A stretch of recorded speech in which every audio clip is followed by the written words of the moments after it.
With regards to the minimum and maximum, in fact, there are over 7 or 8 opinions on the issue. And you find, some ulama, very few in the classical period, and it's become very common in our period, to claim that you cannot touch the beard at all. Let it grow even if it goes down to the floor. And this is something that, in fact, you do not find any of the classical ulama that I have researched, and Allah knows best who said this. But this is an opinion that has been popularized by certain scholars, and they say you cannot touch the beard at all.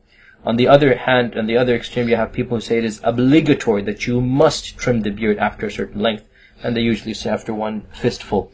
And in the middle, there are 4 or 5 positions. How can it be in the middle? Well, some say it is mustahab to trim, some say it's mustahab not to trim, some say you're allowed to trim below the fist length, some say you can trim from the sides and not from the bottom, etc., etc. There's many different opinions out there. Looking at all of them and their evidences, one thing is quite clear. The Prophet ﷺ commanded growing the beard. This has been reported in over 5 or 6 traditions, most of which are in Bukhari and Muslim, in Musnad of Ahmad, Abu Dawud, Tirmidhi. The Prophet said, "A'ful liha, waffiru liha," keep on growing the beard. He said, don't pluck it. So when he said, don't pluck the beard and let it grow, this is quite clear that this is an obligation, that we must follow it. It is reported by at least 3 of the Sahaba and at least 10 of the Tabi'un that they used to trim their beards. Some of them after a fistful, some of them only during Hajj and Umrah, but over 10 of the early scholars of Islam used to trim their beards to some fashion. And this shows us that they understood from the command of the Prophet ﷺ that the prohibition is not to trim, but the prohibition is to not have a beard. So they understood that if you trim it after a fistful, if you trim it after a length, this does not contradict the hadith of the Prophet ﷺ to grow the beard. Growing the beard means you grow it. It doesn't mean you're not allowed to touch it at all. It means you have something called a beard. So the fact that these early Sahaba and Tabi'un trimmed to a certain level, some later scholars would then say, okay, since they trimmed only to a fistful, this is the minimum requirement. But the question arises here, now hold on a sec. If the Sahaba or Tabi'un only trimmed to a fistful, does that make it a legal ruling in our religion? Some would say yes, it does, and that is a position of many ulama. I do not agree with this basic usuli principle, and I would say the fact that the Sahaba or the Tabi'un trimmed to a fistful shows us, the maximum that it shows us, is that this is a good length, and it is a mustahab length to have. To claim that a person is sinful for trimming more than a fistful, if you like, having a beard less than a fistful, to claim a person is disobeying Allah and His Messenger, I think that's very, very harsh statement to derive from the actions of the Sahaba and Tabi'un.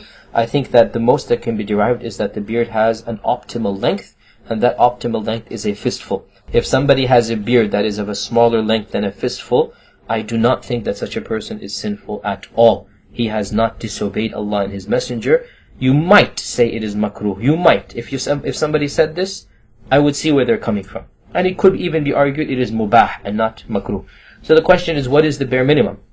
Well, the bare minimum for this needs to be looked at linguistically. What is a lihya? And the majority position of the linguists and the grammarians is that a lihya, the Arabic word for a beard, is that which grows on the cheeks and the chin. There is one very strange opinion, minority opinion, that a beard is only that which grows on the chin. So you find some of the modern du'at and scholars shave everything except what grows on the chin, and they say this is a bare minimum of a lihya. And they have some evidence because they have some linguistic grammarians that support it. But the majority position, which has been held by the majority of linguists, including Ibn al-Athir, including Ibn Mandur, including al-Fayruzabadi, and others, I'll have to look up some more names, but the majority position has been that the beard is that which grows on the cheeks and the chin. Therefore, if a person has facial hair that constitutes a beard, when you look at it you think this is a beard, then I think that a person has met the bare minimum obligation and they are not sinful for it.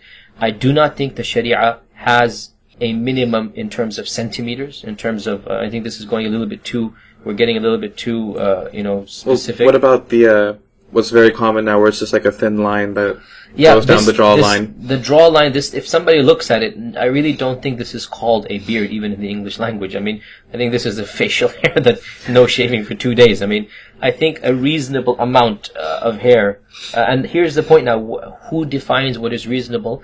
I don't have a precise definition. I mean, when you see a beard, you know what it is. It's not, you cannot, nobody takes a measuring tape and measures how long the hairs are and how white it is.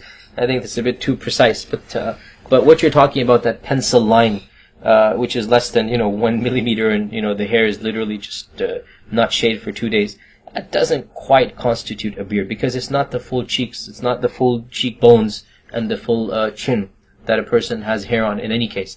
So, to shave the hair of the upper cheeks and the hair beneath the chin on the throat, this is pretty much unanimous consensus allowed. I mean, there's hardly any difference. To shave the hair that's below the eyebrows, for example, below the eyes, right, really high up on the cheek, upper cheekbone, and to just shave the hair on the throat, this does not constitute the beard, because that's not the beard, that's other facial hair.